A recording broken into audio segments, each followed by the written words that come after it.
Praise lord. ప్రభువైన యేసు నామములో అందరికీ వందనములు. ఈ దినం దేవుని వాక్యం నుంచి యెషయా గ్రంథం 55వ అధ్యాయం 8-9 వచనాలు. నా తలంపులు మీ తలంపుల వంటివి కావు, మీ త్రోవలు నా త్రోవల వంటివి కావు. ఇదే యెహోవా వాక్కు. ఆకాశములు భూమికి పైన ఎంత ఎత్తుగా ఉన్నవో మీ మార్గముల కంటే నా మార్గములు, మీ తలంపుల కంటే నా తలంపులు అంత ఎత్తుగా ఉన్నవి. ప్రియ సహోదరుడ సహోదరి, యేసుక్రీస్తు రక్తంతో విమోచింపబడిన మనకు, సంఘంలో మనకు దేవుడిచ్చే అత్యున్నతమైన వాగ్దానంతో కూడిన ఏమంటారు దాన్ని, ప్రవచనం. ఏమంటున్నాడు? వాగ్దానంతో కూడిన ప్రవచనం ఏమంటున్నాడు? నా తలంపులు మీ తలంపులు ఏంటి? మన తలంపులు ఏంటి? మురికి పేలికలు. అసలు మనం ఏమిటి గురించి ఆలోచన చేస్తున్నాం? ఎప్పుడు ఏం తింటాం, ఏం కట్టుకుంటాం, ఏడుందాం, లేకుంటే ఏది మనకి లోక సంబంధమైన సుఖం ఇస్తుంది, సౌఖ్యంగా బతుకుదాం ఈ లోకంలో అని మనం ఇదే ఆలోచన చేస్తాం. యేసుప్రభు అన్న మాట ఏంటంటే, మీరు మొదట నా రాజ్యం నా నీతి. అసలు వెతుకుతామా? ఆయన రాజ్యం ఆయన నీతి అంటే మనకి ఏమైనా సంబంధం ఉందా? దేవుని మందిరంలో ఉన్నప్పటికీ అవేందో మాకు తెలియదు. ఏదో సేవ చేసుకునేటోళ్ళు, పరిచర్య చేసుకునేటోళ్ళు, లేకపోతే బోధించేటోళ్ళు, వాళ్ళకి సంబంధం అనుకొని బతుకుతున్నాం. కానీ ఆయన తలంపులు మన తలంపులు లాంటివి కావు. ఆయన తలంపులు ఉన్నతంగా ఉన్నాయి.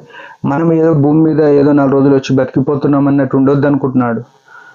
ఎందుకంటే ఇట్లా బతికితే పరలోకంలో బహుమానం లేదనే ప్రభు ఈ మాటలు చెప్తున్నాడు. ఆ బహుమానాల కొరకు, కిరీటాల కొరకు, సింహాసనం కొరకు సిద్ధపడడానికి ఈ హెచ్చరిక చేస్తున్నాడు. ఆయన తలంపులు మన తలంపులు వంటిగా. అలా మీ త్రోవలు నా త్రోవలు. ఆయన త్రోవలు వేరు.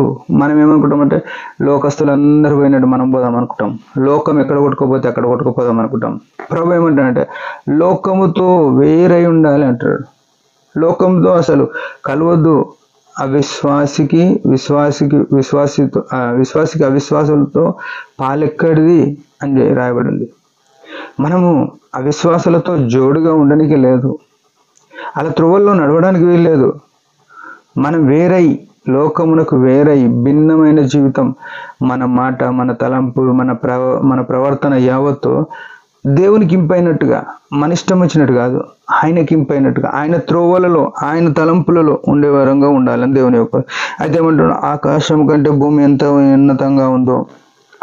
మనల్ని ఏమనుకుంటున్నా అంటే, ఉదాహరణకు ఒక తండ్రి తన కొడుకుని చదివించి మంచి కోచింగ్ సెంటర్లో పెట్టి మంచి ఎడ్యుకేషన్ ఇచ్చి ఒక కలెక్టర్, ఐఏఎస్ చేద్దాం అనుకున్నాడు అనుకోండి. కొడుకు ఏదో లేబర్ పని చేసి, ఏదో చిన్న ఉద్యోగం చేసి, ఏదో కాంట్రాక్టర్ అయిదాం అనుకున్నాడు. మన ఆలోచనలు ఇట్లా కాంట్రాక్టర్ అయిదామనే ఉద్దేశం ఉంటే, యేసుప్రభు ఆలోచన మనల్ని కలెక్టర్ చేద్దామన్నంత ఆలోచన. అంటే ఆ ఉన్నతమైన స్థితిలో ఆయన మనల్ని ఉంచుదాం అనుకున్నాడు. ఒక జిల్లాకు కలెక్టర్ అంటే కింగ్ లాగా పనిచేస్తాడు. ఆ జిల్లా అంతా ఆయన కంట్రోల్లో ఉంటుంది, ప్రతి శాఖ. మనం ఏమనుకుంటాం అంటే, ఒక కాంట్రాక్టర్ అయితే చాలనుకుంటాం. అయితే ఆయన త్రోవల్లో నడిస్తే మనల్ని ఎట్లా చేస్తాడంటే, ఆ ఉన్నతమైన స్థాయిలో అనేకులకు ఆశీర్వాదకరంగా, ఒక కలెక్టర్ ఎట్లయితే జిల్లాకు అందరి క్షేమాలు చూడగలగడానికి అధికారం ఉందో, మనల్ని కూడా ఏం చేస్తాడంటే, ఒక సంఘానికి లేకుంటే ఒక దేశానికి ఎంతమంది అట్లా ఆశీర్వాదకరంగా లేరు? యోసేపు ఒక్కడు ఐగుప్తులో ఉన్న కారణాన భూమి అంతటి మీద ఉన్న ప్రజలను పోషించడానికి ఆయనను వాడుకున్నాడంటే ఏం గొప్ప స్థితి దేవుంది, ఏం గొప్ప ఆలోచన దేవుంది. యోసేపును అమ్మినప్పుడు ఎవరికి తెలుసు?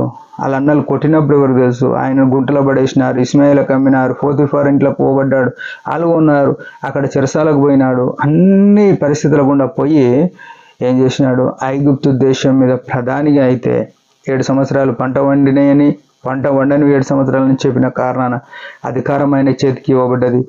పంట వండినప్పుడు అంత సమకూర్చి ఐగుప్తులో ధాన్యం పెట్టినందున మన పితరులు అబ్రాహాం, ఇసాకు, యాకోబు యొక్క సంతతి అందరి పితరుల దేవుడిచ్చిన వాగ్దానం ప్రకారం వారందరికీ అక్కడ పోయినారు.